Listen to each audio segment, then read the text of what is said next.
I don't know. I'm not a fighter pilot, not even a regular pilot, and even a virtual pilot would be an overstatement, to be honest. But when it comes to the certain aspects of flying in MSFS, it just feels wrong. I believe there is a saying in English called gut feeling. In racing, it's something like seat feel or pants feel or something like that. But in Finland, we call it ass feel. And my ass is telling me that MSFS stinks. This is not a very scientific test, but the idea is to approach the runway at about 160 knots or about 300 kilometers per hour. Once our nose crosses the runway, I cut off the throttle and try to flare or glide the aircraft as long as possible. Because I believe this is the easiest way to demonstrate and visualize what it is that in MSFS feels so wrong to me. And even if this is just one test, the flying dynamics feel equally wrong in pretty much all areas. This doesn't really bother me in general aviation airplanes though, but in jets they're just wrong.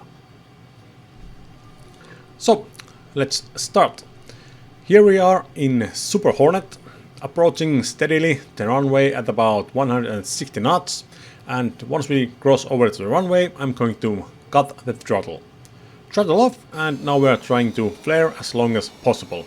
Or you might even call this gliding. And this is where things just start to get ridiculous. We have no thrust, and yet this 15 tons of metal is just hanging there. No hurry to touch down.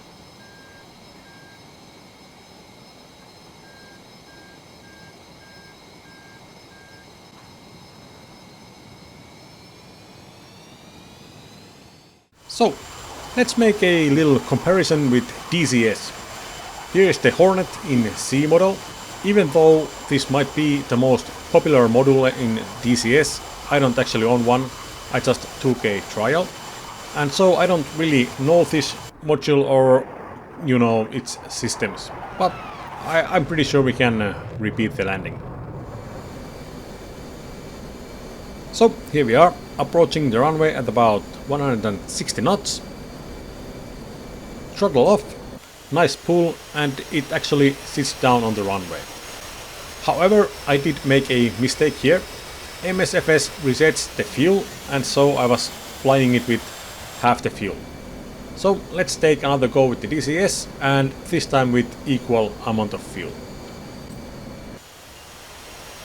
There is a difference, but it's still not a glider.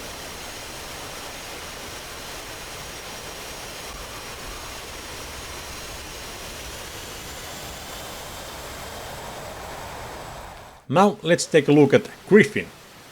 Griffin is a MSFS marketplace jet. It's modeled after the Saab Gripen, but has no official license. It has a beautiful exterior, but the interior is a little iffy. But that's okay though, I still find this visually appealing, and that is why I bought it. Unfortunately, it flies like shit. After all, this is a flight sim and the plane should at least fly properly. Though the Hornet ain't much better. But with Griffin, I got a very mixed bag of results. The first time I got a proper flare.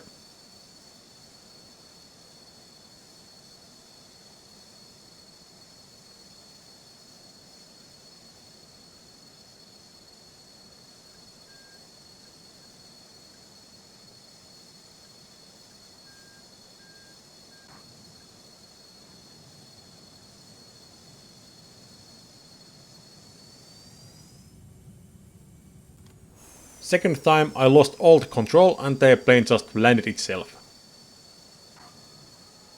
And a third time it was something between the two. But each time Griffin makes this chicken dance, which is super annoying. So no, that's not me, it's the Griffin. Also the Griffin has immense drag. It's like pulling a full Swedish immigration office behind you.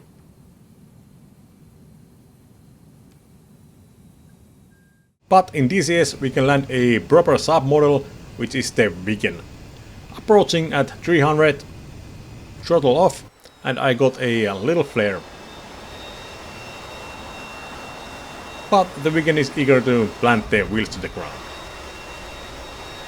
So let's pick up the pace and go through a few other DCS landings.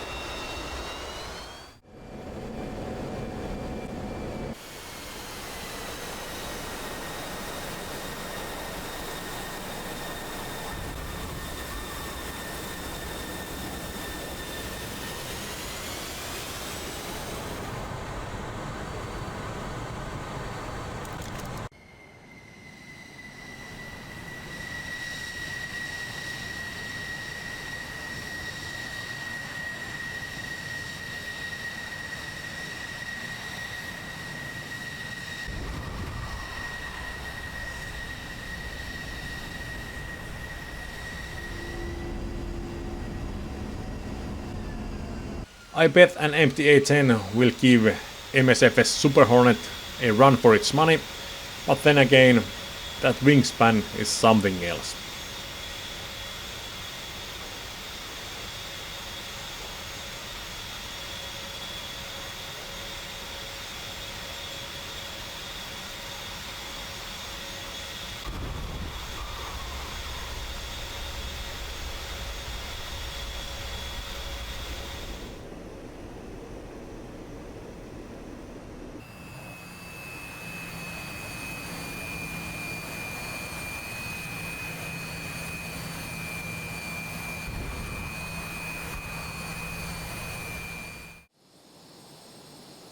Now, what do you think? You know, honestly, I do love how MSFS pushes the new tech in flight sim, and I have some great moments with it. But DCS is unparalleled when it comes to the feel. And I play guitar, the feel is a thing.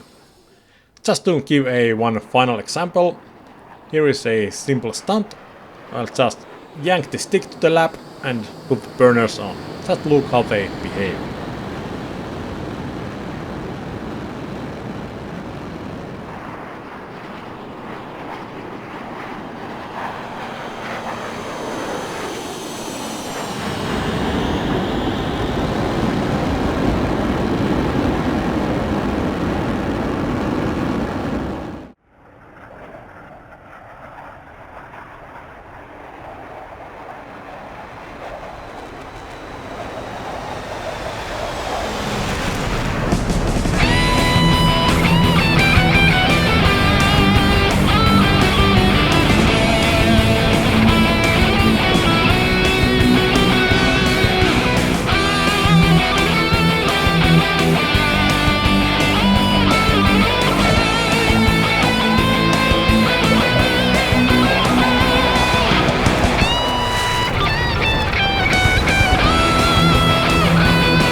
After that display, I do have a genuine question though.